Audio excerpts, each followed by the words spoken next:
10th October 2020 marked the 75th anniversary of the foundation of the Workers' Party of Korea, the far-left party of the totalitarian one-party Democratic People's Republic of Korea. This took place in Pyongyang, the North Korean capital, through Kim Il-sung Street.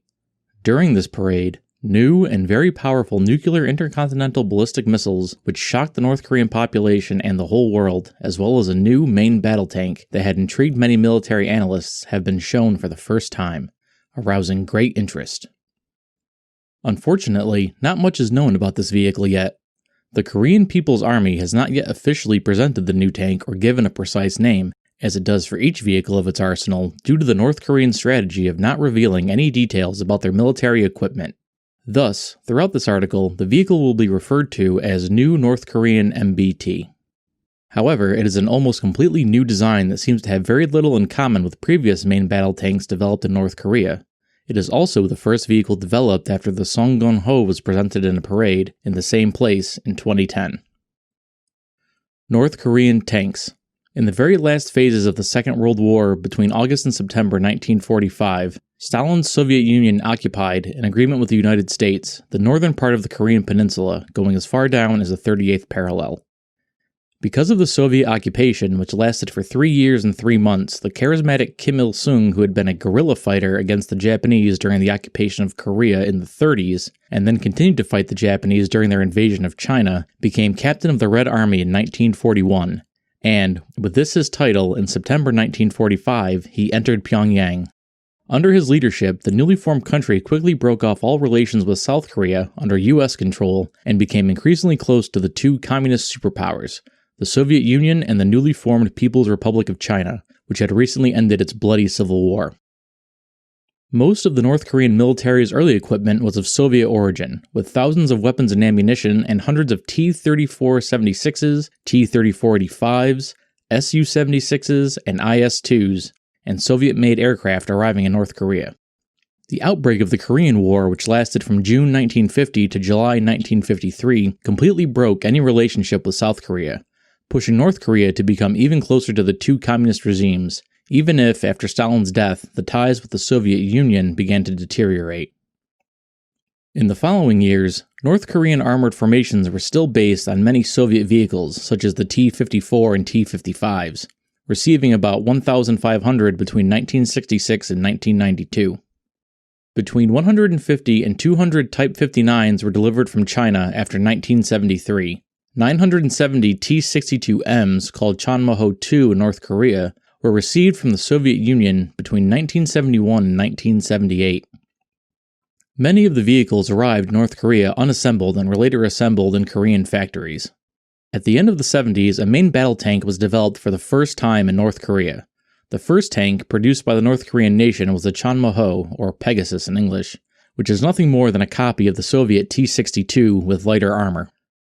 There are a total of 5 different versions from 1 to 6, excluding 2. Mostly with armor modifications, even if, from version 5 onwards, the vehicle's 115mm gun was replaced by a 125mm, both copies of Soviet guns, probably equipped with an automatic loader. The new vehicle entered service in 1980, and about 1,000 to 1,200 vehicles are still active in the North Korean Army. Its weight is about 37 tons, and with its 750 horsepower engine, its maximum speed is 50 kilometers an hour. In the 90s, a new vehicle was developed, the Popkong-ho, or Storm in English, or M2002. This was no longer the copy of the T-62 Soviet vehicle, but a tank developed and not copied using the Soviet T-72 and Chinese Type 88 as a base. Entering service in 2002, although the first tests were conducted by February 1922, the Popkong-ho in its first version, the Mark I, was armed with a 115mm and had spaced armor, but from version 2 onwards, the hull received a 6th road wheel on each side, a new turret with composite armor, and a new 125mm cannon. The estimated weight is 44 tons, and, thanks to its 1,000 to 1,200 horsepower engine, the maximum speed is 70 kilometers an hour. The latest version of the main battle tank, the Popkong-ho 4, has new composite armor and reactive armor over that, 2 automatic grenade launchers, 2 Bullseye-3 anti-tank missiles, copies of the Soviet 9M-133 Kornet, and 2 Hwasong-chong anti-aircraft missiles, copies of the Soviet 9K-38 Igla. All of these vehicles have a clear visual, design, and technological lineage from Soviet-style vehicles. The layout of the new North Korean main battle tank is, at first glance, reminiscent of standard Western main battle tanks, deviating slightly from previous tanks produced in North Korea. These older vehicles have obvious similarities to Soviet or Chinese tanks from which they are derived, such as the T-62 and T-72. In general, these tanks are of smaller size compared to Western main battle tanks, designed above else to contain costs and for rapid transport by rail or air, while NATO main battle tanks are, as a rule, more expensive and larger, providing a greater comfort to the crew. The three-tone light sand, yellow, and light brown camouflage is also very unusual for a North Korean vehicle, reminding of the camouflage patterns used on armored vehicles during Operation Desert Storm in 1990. Recently, North Korean armor has had standard one-tone camouflage of a shade really similar to the Russian one and a three-camouflage brown and khaki on green base. Analyzing the vehicle in detail, however, shows that in reality, not all is what it seems. The hull of the new tank is completely different from previous North Korean main battle tanks and is very similar to the modern Russian T-14 Armata main battle tank, presented for the first time during the parade for the 70th anniversary of the victory of the Great Patriotic War on 9th of May 2015. The driver is placed centrally at the front of the hull and has a pivoting hatch with two episcopes. The running gear is composed, as on the T-14, of 7 large-diameter road wheels protected not only by usual side skirts, but also by a polymer skirt, both present in the Armata. On the North Korean tank, the polymer skirt almost completely covers the wheels, obscuring most of the running gear. As on nearly all the modern main battle tanks, the sprocket wheel is at the rear while the idler is at the front. The tracks are of a new style for a North Korean tank. In fact, they seem to be a double-pin rubber-padded type of Western derivation, whereas in the past they had single-pin tracks with rubber-bushed pins like the Soviet and Chinese ones. The rear of the hull is protected by slat armor. This type of armor, which protects the sides of the engine compartment, is often used on modern military vehicles and is effective against infantry anti-tank weapons with heat warheads that have piezoelectric fusing, such as the RPG-7. On the left side, the slat armor has a hole to access the muffler, just like on the T-14. The only difference between the two tanks is that on the T-14, there are 2 mufflers, one on each side. In the parade video, at a certain point, one of the vehicles passes over a camera, and it can be seen that the vehicle has torsion bar suspension. The rear of the vehicle being higher than the front also reminds of the T-14. This was probably done to increase the space available in the engine bay, probably in order to house an upgraded version of the 12-cylinder Po-Pong-Ho engine, delivering, according to estimates, from 1,000 to 1,200 horsepower. Obviously, specifications such as maximum speed, range, or weight of the new main battle tank are unknown. If the hull in its shape reminds the T-14 Armata, the most modern main battle tank in the Russian army, the turret vaguely reminds of that of the M1 Abrams, the standard battle tank of the US, or the Chinese MBT 3000 export tank, known as the VT-4. Structurally, the turret is very different from that of an Abrams. In fact, the lower part of the turret has 4 holes for some grenade launcher tubes. It can therefore be assumed that the turret is made of welded iron and equipped with composite spaced armor mounted on it, as on many modern main battle tanks. Consequently, its internal structure is different from the external appearance. The armor of some modern tanks, such as the M1 Abrams and Challenger 2, is made of composite materials that cannot be removed. A detail that hints at this is the evident step that is visible between the sloped armor at the front and the roof, where there are the 2 cupolas for the vehicle commander and the loader. On the right side of the turret is mounted a support for 2 missile launcher tubes. These can probably fire a copy of the 9 M133 Cornet Russian anti-tank missiles or some anti-aircraft missiles. On the roof of the turret, there is what looks like a commander's independent thermal viewer on the right, in front of the commander's cupola, a gunner sight just below it, a remote weapons system armed with an automatic grenade launcher in the center, and on the left, another cupola with a fixed front episcope. Above the cannon is a laser rangefinder, already present in that position on previous North Korean vehicles. On its left is what looks like a night vision camera. There is also another fixed episcope on the right of the commander's cupola, an anemometer, a radio antenna on the right, and on the left side, what may look like a crosswind sensor. On the rear, there is space to put the cruise gear or something else that covers the sides and rear of the turret, and 4 smoke launchers for each side. On the rear and on the sides there are 3 hooks to lift the turret. We can deduce that the main armament is the North Korean copy of the 125mm Russian 2A-46 tank gun, and not the copy of the Soviet 115 2A-20 cannon. The dimensions are obviously larger, and it is also unlikely that the North Koreans would have mounted an older generation cannon on what appears to be such a technologically advanced vehicle. From the photos, we can also logically assume that the cannon is not capable of firing anti-tank guided missiles, which Russian 125mm guns can do because the vehicle is equipped with an external missile launcher. On the barrel of the gun, in addition to the smoke extractor, like on the C-1 Ariete or the M1 Abrams, is mounted a muzzle reference system that constantly verifies the linearity of the main gun barrel with the gunner's sight and if the barrel has distortions. Another assumption that can be made is that the cannon is not equipped with an automatic loader system because there are 3 crew members inside the tank. The tank commander is behind the gunner on the right side of the turret, and the loader on the left side. This can be assumed due to the fact that the CITV and the gunner's sight are one in front of the other on the right side as on the Italian C1, where the commander is seated behind the gunner and has a similar position for the optics. The loader is seated on the left of the turret and has his personal cupola above him. The secondary armament is composed of a coaxial machine gun, probably a 7.62mm mounted not in the gun mantlet, but on the side of the turret, and an automatic grenade launcher on the turret, probably 40mm caliber, controlled from inside the vehicle. The vehicle appears to have explosive reactive armor on the side skirts, as on the T-14 Armata, and composite spaced armor covering the front and side of the turret. There are a total of 12 grenade launcher tubes on the lower sides of the turret in groups of 3, 6 frontal and 6 lateral. These systems are probably a copy of the anti-missile system of the Afghani active protection system of Russian production, mounted on the T-14 Armata and on the T-15 heavy infantry fighting vehicle. The active protection system is composed of 2 subsystems, a generic one consisting of small charges mounted on the roof of the turret, covering a 360-degree arc that shoots small fragmentation grenades against rockets and tank shells, and an anti-missile one consisting of 10 large fixed grenade launchers mounted 5 per side on the lower part of the turret. Connected to the 12 grenade launchers, there were at least 4 radars, probably of the active electronically scanned array type. 2 are mounted to the front composite armor and 2 on the sides. These are meant to detect incoming anti-tank missiles aimed at the vehicle.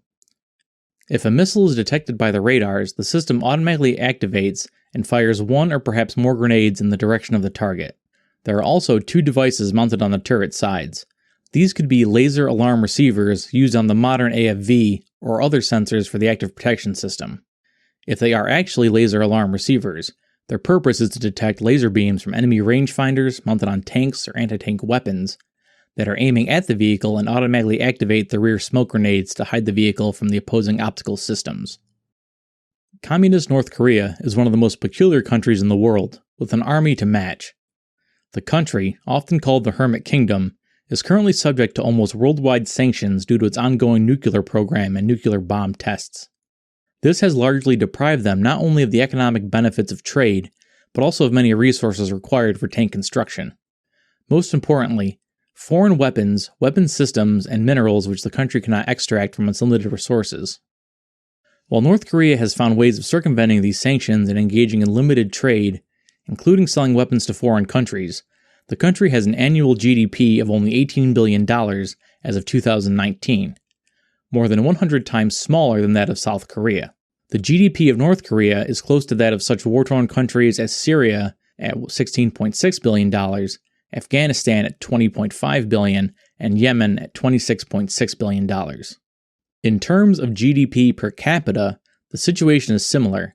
At $1,700 per person, purchasing power parity 2015, the country is overtaken by such powerhouses as Haiti, $1,800, Afghanistan, $2,000, and Ethiopia, $2,200. Nonetheless, despite these worrying economic indicators, North Korea spends a massive 23% of its GDP on defense, which amounts to $4 billion. This is closer to more developed countries such as South Africa, $3.64 billion, Argentina, $4.14 billion, Chile, $5.57 billion, and Romania, $4.61 billion. It must be noted that none of the countries listed in this comparison are capable of developing a brand new main battle tank able to compete with the most modern Russian and American tanks. The North Koreans are a massive weapon manufacturer, proving able to build thousands of main battle tanks, APCs, SPGs, and many other weapon types.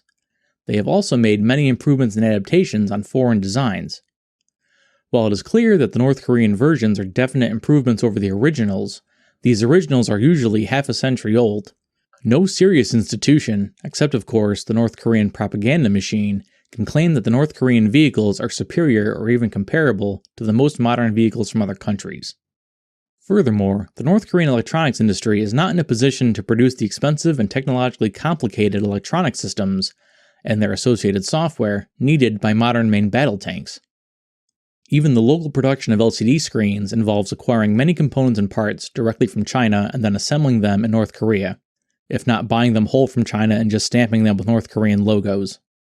Given all these factors, it is rather curious that the otherwise feeble North Korean economy and military industry could develop, design, and construct a main battle tank, with comparable characteristics and systems as the most modern and powerful vehicles from the US and Russia. The Soviet-Afghan system, which the new North Korean tank is trying to emulate, was based on decades of Soviet experience in the field starting from the late 1970s draws and going through the 1990s arena. Similarly, the first American battle tank to field APS protection is the M1A2C from 2015, which uses the Israeli trophy system, which entered production in 2017. Given that the US, the largest economy in the world and the largest military spender in the world, did not develop its own APS system, it is extremely unlikely that the North Koreans were able to do so and emulate a highly advanced system such as the Afghanit. While there is a chance that North Korea might have acquired this system from Russia, there is nothing to indicate that the Russians would be willing to sell this highly advanced system, let alone to a pariah state such as North Korea. A more likely import source would be China, which also has a locally developed hard-kill APS. Similar arguments can be made for the new North Korean tank's remote weapon station, advanced infrared camera, advanced composite armor, and main sights. It is highly unlikely that North Korea was able to develop and build these systems on its own. This leaves only two possible options.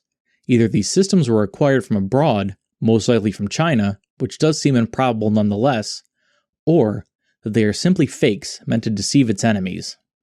As in most nationalist communist countries, propaganda plays a very important role in the ongoing functioning and perpetuation of the North Korean regime.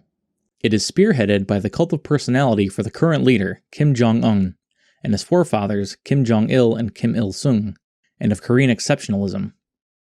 North Korean propaganda makes full use of the full censorship of information from the outside to paint all the rest of the world as a barbaric and monstrous place, from which the North Koreans are sheltered by the ruling Kim family and the North Korean state.